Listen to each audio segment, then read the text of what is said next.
NC State has won 9 games in the last 20 days.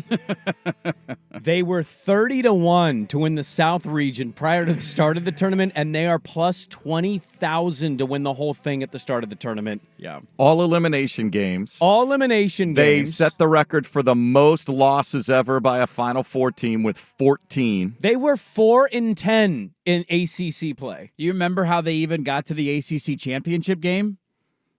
Ooh, look at me with basketball knowledge here. What do you mean? This in the semifinal, how they won? Oh, I don't. They played Virginia in the semifinal of the ACC tournament game. And they almost lost, They were down by 3. Yeah. Virginia had a free throw shooter at the line who is a 90% free throw shooter. He missed the free throw. Yeah. They threw a length of the court pass, knocked down a 3 to send it to overtime. You know what and that's then called? they ended up winning in overtime. And if they don't win that game, they're they don't not go to here. the tournament. They're not in the tournament. If they don't win their conference tournament, they're not in at all. No. That's called divine intervention. This is destiny. That NC State destiny. The DJ Burns Jr. show must roll on I mean, for NC State. Look, he's a fun story. He's a lot of fat guys are fun. Don't He's pull gonna that. get pounded by Edie, right? They're gonna get killed. I don't know about killed. Although Purdue, to give them credit, They're they've steamrolling people, man. They've really responded well. Yeah. I have a fear. Look, I'll be sitting around on Saturday, and if the games are good, I'll be involved in watching them. I have a fear that we're getting 2 blowouts. Yeah. Kind of has that feel. Bama's never been in Final Four. Nobody's touching UConn. No. They just have that vibe to them right now. They have not missed a beat at all in this tournament. They're blowing everybody out. And Purdue, for as much fun as we made them last year for being a 1 seed that lost, like they're not flirting much with disaster here. They have been on a mission. And when you have a guy that's playing as good and as efficiently as Edie is, I can't stand watching it, but you can't stop it. You can't deny 40 and 16. He can't. I mean, he had half their points. That was every possession. I watched like 3/4 of that game, and I swear 97% of the possessions I saw was just dump it, give it to him in the post. Well, he had a run where he had 14 straight Yes. points for Purdue. Double team, I'll pass. Yeah. If you don't double team, it's a layup, and there's nothing that you can do. He shot 22 free throws too, and everybody called him Foul Ming. This is why I can't stand him. Well, let me ask you this. Because you can't, like, if you're a smaller guy, how do you defend it without fouling him? You can't. Well, somebody asked me, was like, hey, do you think he's just getting all of the calls? And I'm like, I mean, I'm sure there's a little bit of that, but also we grew up watching some of these bigs, man. I watched Shaq, and I hated Shaq a lot because he was a Laker. Also, like, how many people smaller than Shaq are probably fouling Shaq every play? You can't guard him without putting your hands on him, without bumping him, without getting physical with him. If you don't, he's going to steamroll you and dunk on you every time. That's kind of, you mentioned UConn. UConn tracing back to 2009. So think about that for a second. 2009. Long time ago. UConn is 26-6 against the spread in the tournament. 26-6 with what, 3 different head coaches? Yes, because you had Ollie, Calhoun now, and here's Hurley. Yeah, and Hurley. Here's the other thing: they have won and covered 10 straight games in the NCAA tournament going back to last year. That's insane. They're untouchable. And a lot of these spreads, too, this year at least, are like big numbers. Like, you're not, hey, 2.5 points, let's win by 3. They're covering some big numbers here. They're 11 or 11.5 point favorites against Alabama, who's not laying the wood on that one. No, I'm taking UConn every time. You're laying massive Kevin Todd wood on that, aren't you? Of course you are. I would on both. If I could gamble the games, I would gamble on both favorites this week. I Purdue hope to be by surprised. 9.5, UConn by 11.5. 11.5. So both of those lines, by the way, they opened at 9 and 11. They've jumped a half point just on those 2 games because everything's just going to be Edie against UConn. And I don't blame them, man. I was hoping for upsets this week. I mean, NC State was a fun upset. NC State's a good one to be in the Final Four if you like upsets and Cinderella stories. And it's not like a school that's so small that you're like, is the caliber of athlete capable of hanging? Like, I know that they were terrible in conference this year, and 26-14 now on the year is not a great season. No. But at least it's an ACC program. It's like you play against this all year. It's sometimes when you get these like St. Peter's or George Masons in there, some like those stories. I don't. I run out of them after time because they just, you know that they don't have the caliber of player to hang night in and night out. And at some point, this run will come to an end and you're going to not be hot from 3. So at least with NC State, you have that. But it just, when you have a tournament where 2 teams have been so dominant, I'm not expecting anything to change this Saturday. Swag, what's the NC State's coach? Is Kevin Keats? Yes. I had that right? Yeah.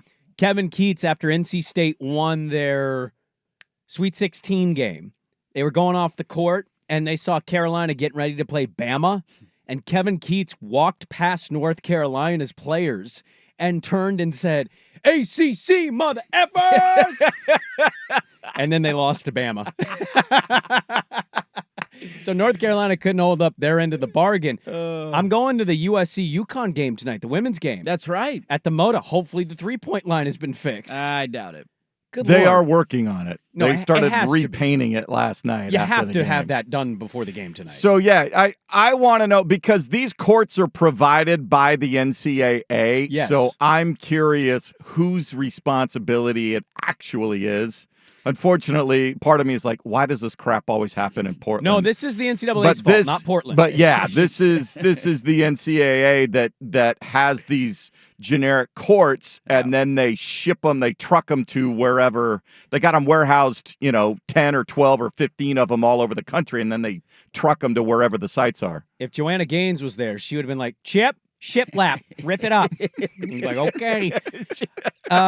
We just like keeping our basketball courts weird, man. We do. If UConn beats USC tonight, for the first time ever, we will have two programs Same Final with Four. two men's and women's teams in the Yes. Final Four at the same time. It's never happened before. UConn and NC State would be the first. They make history tonight if Paige Beckers can beat Juju Watkins. We might have to pull it, but I was reminded yesterday, you guys probably don't remember this, from the college football season. I think it was the week that they did game day in Salt Lake City for the Oregon-Utah game, but they had Steve Smith on as the guest picker, the famous wide receiver. And at the end, they were going through the picks. They picked the NC State game. Now, I can't remember who they played that day, but he basically picked against them and said, NC State fans are just waiting for basketball season to start. The coach. And they ended up winning the game. And after the game, Dave Doran, their football Yes. coach, got in front of the camera at the midfield interview and was like, somebody tell Steve Smith, we're not a basketball school, like yelling it. And now both programs are in the Final Four. You know what's funny about that is he didn't need to kind of take a shot at his own institution. No. He could have been like, we're a football and a basketball school. Instead, he oh, yeah, basketball, huh? Shove that up your ass. And now they're both in the Final Four. And NC State was what this year? I mean, not this, not a Final Four team. Not in the college football playoff. I know that. Maybe I'll go to get my master's at NC State. Yeah. Maybe it's something like that. Have some fun in Raleigh. I mean, come Go on. be a why not? Wolfpack guy, man. Yeah. Ooh. Go become a Caniac as Yeah. well. You could pick a worse school than that. You could definitely get into NC State. That's the joke about NC State. Thank you. I didn't say that. That was him. For all the kids in North Carolina who can't go to Duke or UNC, where do they go? I might have the best GPA in college of anybody on the show. Well, definitely better than mine, that's for sure. Swag, I could see Swag's being a little less, but his degree was definitely harder than mine. I think I was like a 1.7. Is that equal degree? I was a Bachelor of Arts degree at an ag school. It's not like my classes were overly that hard or They just overly difficult. Kind of forget about you. They're like, oh, that's right. We got an arts program over there. What are they doing? How would you feel if you're UConn fan or you're an NC State fan today and like both men and women's potentially are in the Final Four? That's pretty badass. Oh, definitely. I don't know if you were planning on going. You can't, because the women are in Cleveland and the men are obviously in Glendale and Phoenix. I told my wife and my children, because we were at a breakfast place watching the women yesterday, I said, if they pull this upset off, I think we're going to ditch you guys, and I'm going to use my companion fare, and I'm going to randomly go to Cleveland and watch Oregon State in the Final Four. I mean, I did it to go see my school play in a Final Four. It's like you just never know when it's going to happen again, when you get an opportunity to go watch it. I wish that they would do it. It'd be kind of fun if they had it in the same arena. There is some talk about that in Like the one future. plays Saturday, one plays Sunday Final Four, and then Well, Monday yeah, title, because Tuesday when you title. go, and that's why The line's different, though, isn't it? Isn't the distance different from the men and women? Change out the court. It Can't you? I is. mean, Oh, we couldn't even get the three-point line right for the women's part of this. Come on, quit complaining. The numbers on that are pretty eye-opening too, by the way. Somebody What? dove in the three-point percentages on the yeah, bad it's three-point. They were insane. actually more shots taken and a higher percentage made at the correct end than Yeah. the short end. Yes. Yeah, it's screwed. And people, Throws you off a little bit. the joke was Duke and Stanford omitting the accounting error here, and my percentages were so off. I saw a lot of those educational jokes too of like, you're from Stanford and you couldn't figure out that, like, they didn't even realize it. They played the games without any clue. My wife showed me a photo. We had just gotten in the car. We're heading back, and my wife shows me a photo because it got tweeted out. And she goes, look at and I looked at it, and I'm like, how did nobody look at that and see a difference? You can clearly look and see a difference. Yes, it's pretty obvious. Nobody It's saw hard that? to tell when you're actually on the floor. Like, it's probably easier to see, like, if you were sitting back up in the stands from a distance and Sure. you're looking at the entire floor and it's like, But nobody noticed that? Not one? Come on. Then we see the video of the coaches using their feet to do the walkout. Like, this is how we're And measuring somebody it. got the tape measure out. Oh, here we are. Wait a Where's minute. Gene Steratore with his flash His index card. Doesn't Yeah, quite we meet went the back to criteria. Hoosiers and got the tape measure out. Old Hinkle Fieldhouse.